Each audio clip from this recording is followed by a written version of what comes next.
Neste vídeo vou focar a minha atenção na forma como nós podemos utilizar a tecnologia ASP.NET, no caso concreto nos websites ou nas web pages, para ler informação a partir de ficheiros de texto. Dir-me-ão que se calhar este assunto não seria absolutamente fundamental, uma vez que o que se pretende é perceber como é que nós podemos ler informações a partir de um banco de dados ou de uma base de dados para o interior da nossa página web. Mas, muito sinceramente, nesta altura do campeonato de aprendizagem, eu considerei que seria perder algum tempo estarmos a explorar esse tipo de funcionalidades, uma vez que, de facto, nós estamos apenas a falar dos websites criados em ASP.NET nesta fase das web pages, apenas como uma forma introdutória para falarmos mais concretamente sobre a mistura do código HTML com a sintaxe Razor.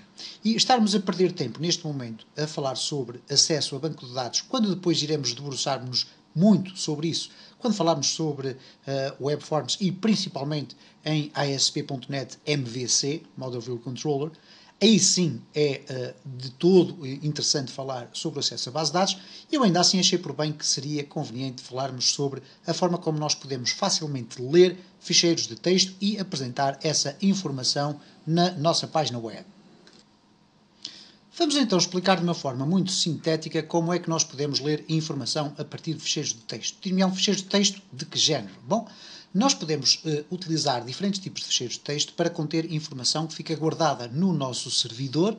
Okay? Estamos a falar sempre do lado onde estão alojadas as páginas de internet e, através do código ASP, conseguirmos fazer aquilo que não é possível fazer, obviamente, através de código HTML, que é abrir um ficheiro, ler o seu conteúdo, carregá-lo para o interior de uma coleção, já iremos ver qual, e depois apresentar os dados dessa coleção. Neste caso, nós podemos estar a falar da leitura de um simples ficheiro com a extensão TXT, ou um ficheiro de texto, como podemos estar a falar de um ficheiro com a extensão XML, ou então um ficheiro com a extensão CSV, que é normalmente o ficheiro de extensão guardado através do Excel, quando queremos exportar dados de uma tabela para texto. Mas depois, a seu tempo, nós iremos fazer aqui algumas experiências para verificarmos que possibilidades nos permite o ASP.NET nesse campo. Vamos então criar aqui um novo website, e este website vai ser igual a todos os outros que nós temos estado a criar nos vídeos introdutórios do ASP.NET. Neste caso, vamos lhe chamar aqui Ler Dados. Vamos clicar no OK. E vamos deixar então que o nosso Visual Studio crie aqui este ambiente para a nossa página web. O que vamos fazer é o seguinte: vamos apenas criar uma página web. Okay? E neste caso vamos clicar aqui para adicionar um novo item e vamos criar uma Web Page Razor V3. E vamos lhe chamar aqui Página 1. Ok? O que vai acontecer então é que vai ser adicionada a pasta bin, com todas as dependências necessárias para que a sintaxe Razor funcione, para além do package, que já falámos aqui nos vídeos anteriores sobre o que é. E temos aqui a nossa página 1. Ora, o que vai acontecer então aqui é o seguinte: nós vamos querer ler informações a partir de um ficheiro. No próximo vídeo iremos ver como gravar informações num ficheiro. Neste caso, como vamos ler informações a partir de um ficheiro, nós vamos criar manualmente esse ficheiro e podemos fazê-lo dentro do nosso Visual Studio de uma forma muito simples. O que vamos fazer por uma questão de prática mais correta é acrescentar uma pasta onde vamos guardar os dados. E, por norma, quando nós criamos essa pasta, seja para guardar base de dados ou ficheiros de texto, etc., nós vamos utilizar aqui, por uma questão de boas práticas, aquela que é a pasta mais conhecida como a pasta para guardar dados dentro da tecnologia ASP.NET, que é a pasta appdata.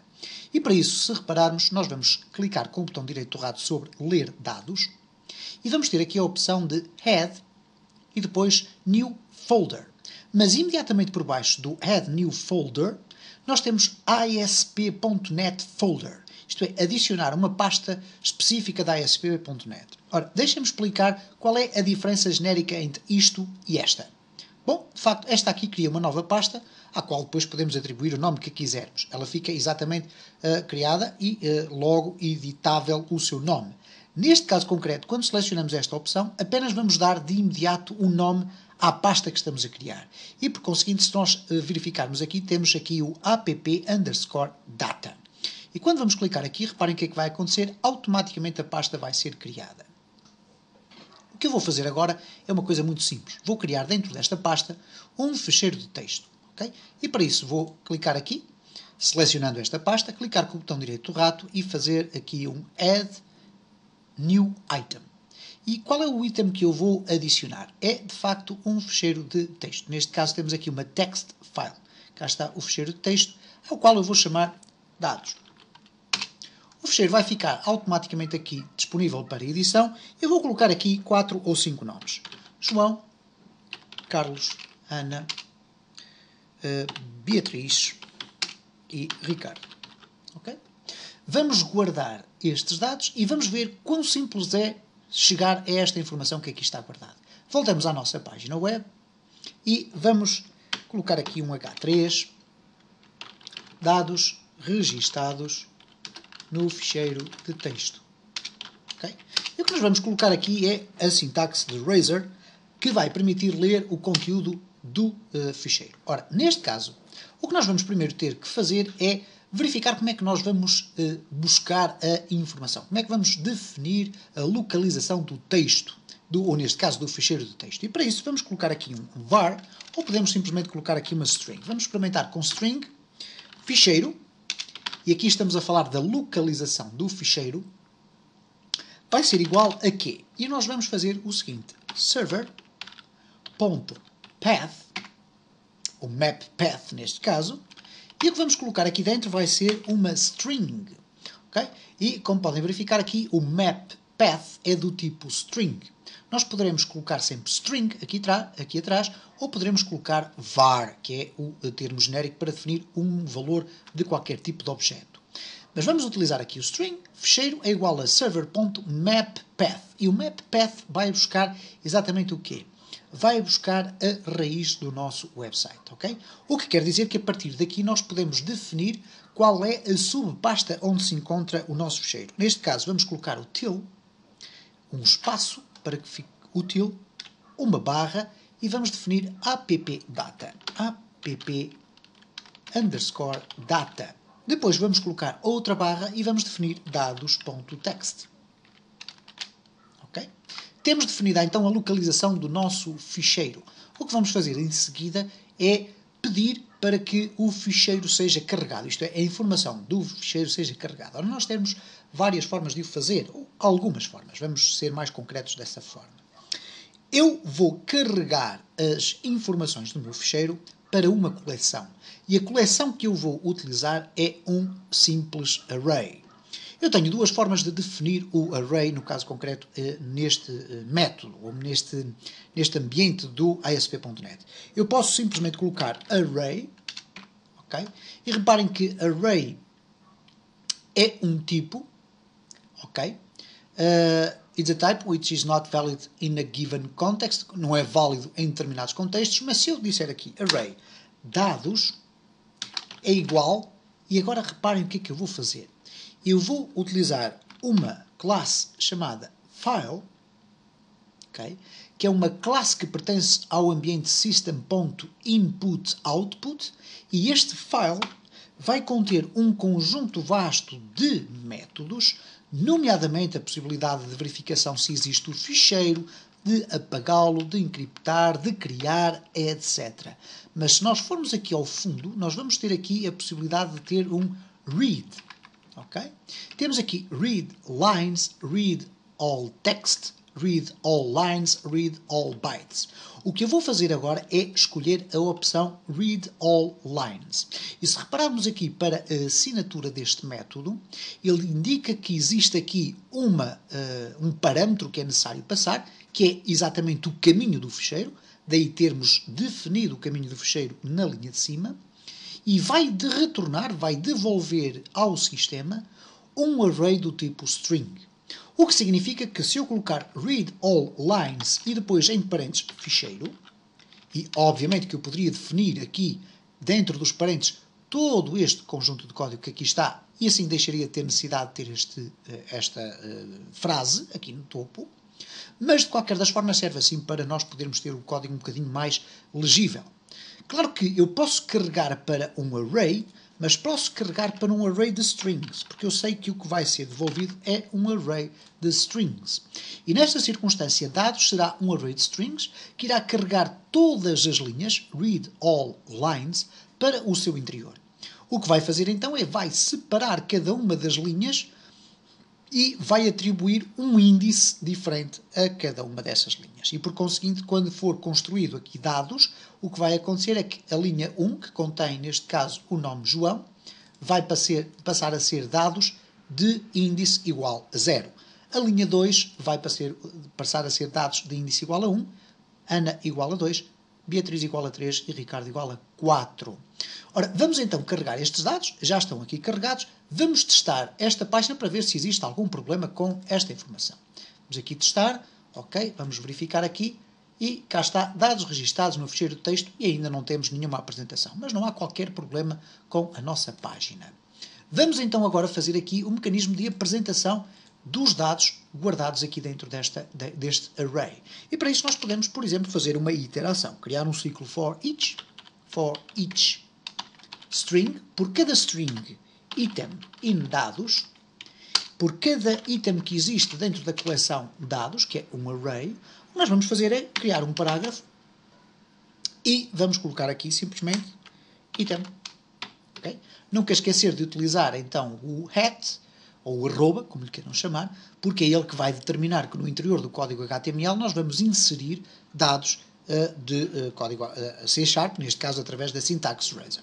Vamos guardar e vamos refrescar aqui a nossa página web, ok? E o que vamos fazer é simplesmente isto. Reparem, cá estão os valores a ser apresentados. Dir-me-ão, bom, mas de facto isto não tem assim se calhar muito interesse. Ficheiros de texto guardados, qual será o interesse? Vamos imaginar aqui uma circunstância muito concreta, que é a possibilidade de nós, a partir de um ficheiro de texto, que nós podemos atualizar com imensa facilidade no interior da nossa base de dados, bastará para isso colocar cada um dos valores na sua linha. Nós podemos criar uma estrutura de apresentação dos nossos dados que vai sistematicamente buscar informação ao nosso banco de dados. E vamos imaginar, inclusive, que eu queria fazer uma tabela. Eu não gosto muito de utilizar tabelas porque, de facto, penso que com a capacidade que o Cascading Style Sheets tem atualmente, a utilização dos divs e de outros elementos de HTML5, a tables é algo que começa a cair em desuso, a não ser que de facto sejam utilizadas como tabelas, literalmente, porque muitas vezes foram utilizadas até para organização de layout. Mas vamos imaginar a circunstância aqui, concretamente deste pequeno projeto que nós aqui temos. Se eu quiser criar aqui uma tabela, eu poderia fazer qualquer coisa do género, neste caso table, e depois aqui ao fundo /table. Okay? E reparem como o código se vai entender todo ele aqui dentro deste espaço. E se eu agora quisesse criar, por exemplo, um item em cada uma das linhas, eu poderia fazer aqui, por exemplo, um tr, okay? Uma table row, a seguir um td, e depois aqui iríamos ter o item, iríamos fechar aqui a seguir o nosso /td, okay? E depois o /tr. E vamos verificar, há aqui um erro no nosso código, e por uma razão relativamente simples, é que neste caso ele diz que the name item does not exist in the current context. Porquê? Porque nós colocamos aqui uma tag de HTML e depois esquecemos novamente de abrir o espaço Razor. E eu posso fazê-lo da seguinte forma, vamos colocar aqui o espaço Razor, abrir e fechar, e nesta circunstância item passa a constar como uma variável string que pertence à coleção dos dados. Vamos aqui verificar então o que é que vai acontecer aqui com os dados. À partida não iremos ver uma grande diferença. Vamos refrescar aqui a nossa página e reparem, há aqui uma ligeira diferença em termos de formatação. O que acontece de facto é que toda esta minha informação está inserida dentro de uma tabela. Vamos aqui tentar fazer isto. Style é igual a border 1px solid black. Okay? Vamos verificar se conseguimos atribuir o estilo diretamente à border da nossa tabela, vamos guardar os dados, vamos refrescar aqui a nossa tabela e reparem, temos aqui, neste caso, a toda a volta. Obviamente que se eu quiser aqui colocar também um aspecto, vamos colocar aqui um style, não estamos a utilizar nenhuma espécie de código CSS no fecheiro externo, estamos simplesmente aqui a colocar diretamente os estilos embebidos no código HTML. Vamos testar novamente, está guardado, vamos aqui refrescar e cá temos então a nossa tabela. E isto serve então especificamente para dizer o quê? Nós podemos utilizar esta simples tecnologia de escrita de um fecheiro de texto, que é um fecheiro que nós facilmente conseguimos atualizar dentro do nosso servidor. E depois termos uma página de internet com uma estrutura extremamente elaborada, nomeadamente com tabelas inseridas dentro de determinado espaço, etc. E em vez de termos que estar sistematicamente a alterar o código da nossa página, nós podemos, através da informação guardada nos fecheiros de texto, ler essa informação e automaticamente termos a nossa página web preparada para a apresentar aos visitantes da nossa webpage.